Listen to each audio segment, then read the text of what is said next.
নমস্কার বন্ধুরা, সবাইকে জয়ের কথা চ্যানেলে স্বাগত জানাই। আজকের রেসিপি মিষ্টি গজা, যেটা কোনো রকম বেলাবেলি বা ভাঁজ করার ঝামেলা ছাড়াই খুব সহজে এবং খুব তাড়াতাড়ি আমি বানাবো। এটা খেতেও যেমন বেশ ভালো হয় এবং বেশ কয়েকদিন কিন্তু এটা স্টোর করেও রাখা যায়। এই মিষ্টি গজা বানানোর জন্য দেখো, এখানে আমি প্রথমে 2 কাপ ময়দা নিলাম। এখন এর মধ্যে দিয়ে দিব হাফ টিস্পুন নুন এবং হাফ টিস্পুন আমি কালো জিরা দিয়ে দিলাম, আর হাফ টিস্পুন বেকিং পাউডার এখানে আমি দিয়ে দিলাম। এরপর এখানে আমি 2 চামচ গাওয়া ঘি আর 6 চামচ আমি এখানে রিফাইন অয়েল দিয়ে দিলাম।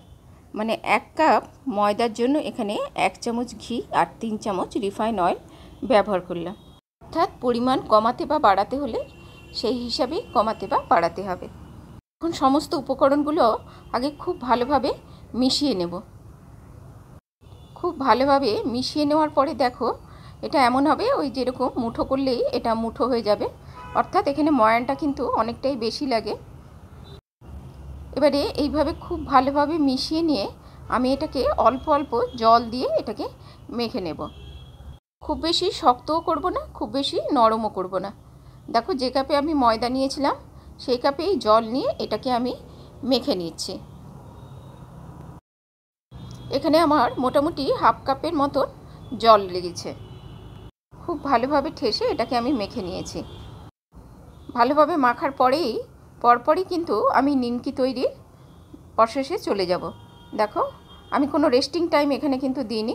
এবারে এইভাবে আমি একটুখানি ময়দা নিয়ে ছড়িয়ে দিলাম এবং এরপরে এটাকে আমি একটু মোটা করে বেলে নেব।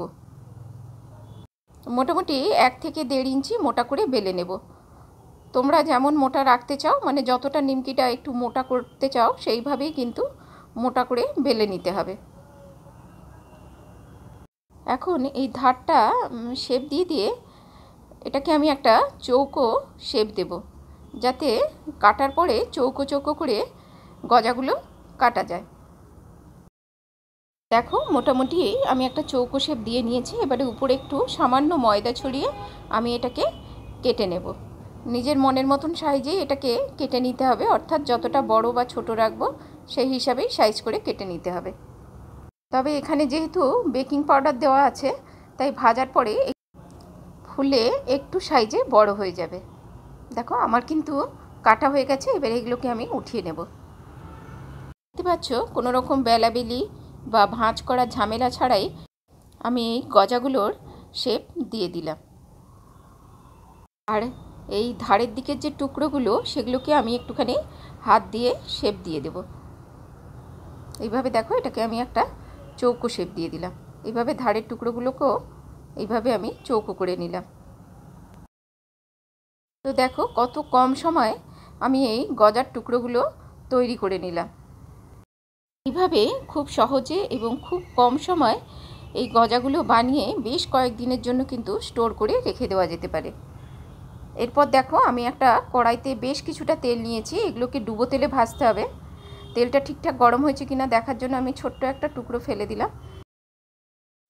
এই ফেলার সাথে সাথে এই যে তেলের মধ্যে বুদবুদ তৈরি হচ্ছে, তার মানে এটা আমার তেলটা ঠিকঠাক গরম হয়ে গেছে। তেলটা কিন্তু খুব বেশি গরম করা যাবে না এবং লো টু মিডিয়াম হিটেই এগুলোকে ভাজতে হবে। মিনিট খানেক পরে পরেই এগুলোকে উল্টে পাল্টে 4 থেকে 5 মিনিট সময় ধরে লাল লাল করে ভাজতে হবে। ফ্লেমটা কিন্তু সবসময় লো টু মিডিয়াম থাকবে, তবেই ভেতরটা খুব সুন্দরভাবে ভাজা হবে। দেখতে পাচ্ছ গজাগুলো কেমন ফুলে উঠেছে এবং সাইজেও বেশ কিছুটা বড় হয়ে গেছে। আর তোমাদের যদি এই সুন্দর সহজ সরল রেসিপিটা ভালো লাগে, প্লিজ লাইক করো, কমেন্ট করো। আর যেসব বন্ধুরা আমার চ্যানেলে নতুন এসেছো, তাদের যদি আমার এই রেসিপি ভালো লাগে, আমার চ্যানেলকে সাবস্ক্রাইব করে দিও এরকম সহজ সরল রেসিপি দেখার জন্য। দেখো, গজাগুলো একটু লাল লাল হয়ে গেছে এবং খুব সুন্দরভাবে এগুলো ভাজা হয়ে গেছে। এগুলোকে এখন আমি তুলে নেব। প্রথম ব্যাচের গজাগুলো আমার ভাজা হয়ে গেছে এবং একই পদ্ধতিতে আমি দ্বিতীয় ব্যাচের গজাগুলো এই একইভাবে উল্টে পাল্টে একটু লাল লাল করে ভেজে তুলে নেব। এই গজাগুলো যতক্ষণ ভাজা হচ্ছে, দেখো আমি একটা চিনির সিরাপ তৈরি করে নেব। তার জন্য আমি 1 কাপ জল নিলাম আর তার ঠিক দ্বিগুণ আমি চিনি নিলাম। 2 কাপ চিনি এখানে আমি ব্যবহার করলাম। এখন 2-3টে সাদা এলাচকে আমি ছেঁচে এর মধ্যে দিয়ে দিলাম। সম্পূর্ণ চিনিটা গলে যাওয়া পর্যন্ত এটাকে আমি ফুটিয়ে নেব, যতক্ষণ না সম্পূর্ণ চিনিটা দেখো জলের মধ্যে খুব ভালোভাবে মিশে যাচ্ছে। দেখো এখন আমার কিন্তু চিনিটা মোটামুটি ভালোভাবে মিশে গেছে। এরপর মিনিট খানেক ফুটিয়ে আমি এটাকে বন্ধ করে দেবো, এতেই কিন্তু খুব সুন্দর পাক হয়ে যাবে।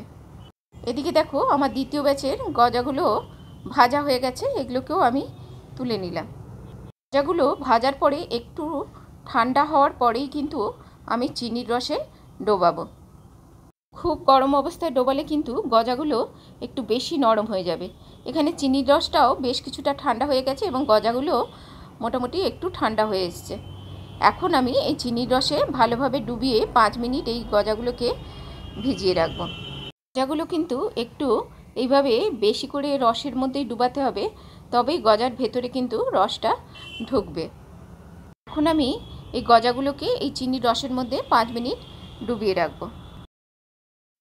মিনিট 5 পরে আবার ঢাকা খুলে আমি এগুলোকে আরেকবার নাড়াচাড়া করে আরও 5 মিনিট এটাকে আমি এর মধ্যে ডুবিয়ে রাখবো।